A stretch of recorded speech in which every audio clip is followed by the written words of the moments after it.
This is a tutorial for the template repo didJavaScriptFunctionRun.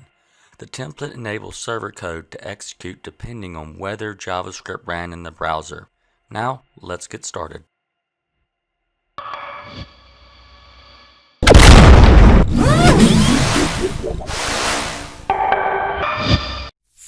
For this, we're using a cliche website structure minus a few pages.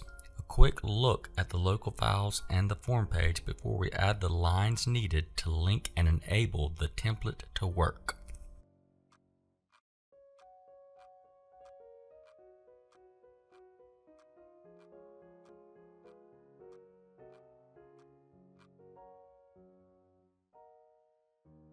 Really quick, a look at the remote repo. The major elements matching the local site with additional server files muted out so the focus is just on the essentials. Next, we're going to want to fill out the forms. So here we're going to put name, site, and site.com. And this was submitted in the browser. Click submit and go check it on the email. So we'll click on the email, see that the form fields matched up, and next we're going to go and do the command line tool curl to make the form submission. Have some code that was copied, pasting it, and looking at that, we'll use to check submit, going back to the email, look at the results. Now the goal is to have the server do something different, but first, before we get into the installation, one note: don't edit this file. It's make random file PHP, especially these top two lines. If you edit them in the wrong way, it could delete all files and folders on your server and or local machine, so avoid editing those. But other than that, if you're not deterred from that bit, let's get started. If you're using a Linux-like machine, it's pretty easy. You just copy and paste step 1, and it will put the main folder into the root of your site if you're using the terminal from the root. So here, pasting right there, and we'll check the local folder for the root of the site. And you can see it showed up right there. Next, we'll do the installation for a Windows operating system. It's a bit harder. You have to download the zip file, so we'll get that. And then after it is downloaded, you'll want to go to where it was downloaded. Here we're using Adobe Bridge. Go to the downloads and extract the contents.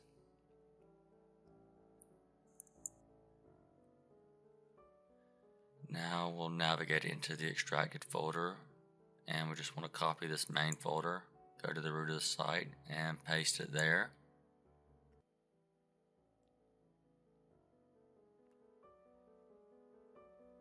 And we can see it is in the root of the site. So from here we'll move on to step 2. You'll want to copy the script tag and paste it into the head element of the HTML. Next, copy PHP, go to your form file, find a spot above the form element, and paste it there. This is optional, but for best results, you'll want to change this variable to the name of a required form field. In this example, I don't think the name was changed, but for best results, you'll want to change this to the name of a required form field. So the next step, you'll copy that, go and find the form field and paste it right after the form field begins. The next step, copy that,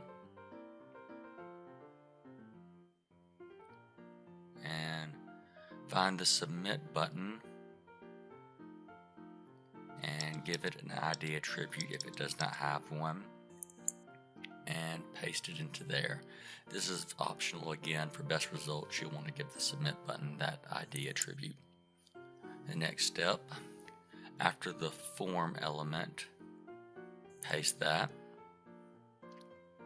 The next step, this is where the template takes effect essentially.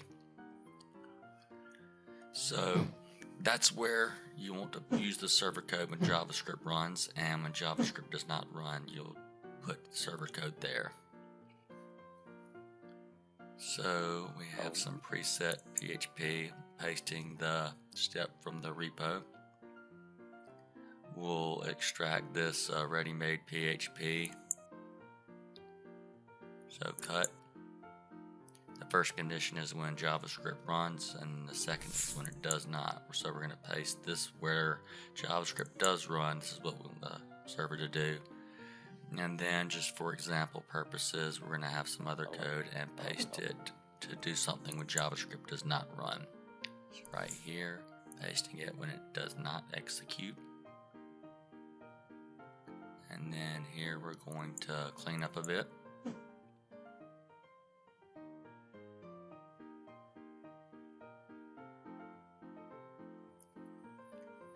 Now, next you will want to upload it to the server. So here we're using Adobe Dreamweaver. Just connect to the remote server and select the main folder with your form page and click upload. Your text editor will be different if you're not using Dreamweaver, but however you upload to the remote, you'll want to do that process. Just a real quick at the remote, we'll look and make sure everything uploaded correctly. Navigating into the folder, all files seen there, that looks good. So it seems everything uploaded correctly.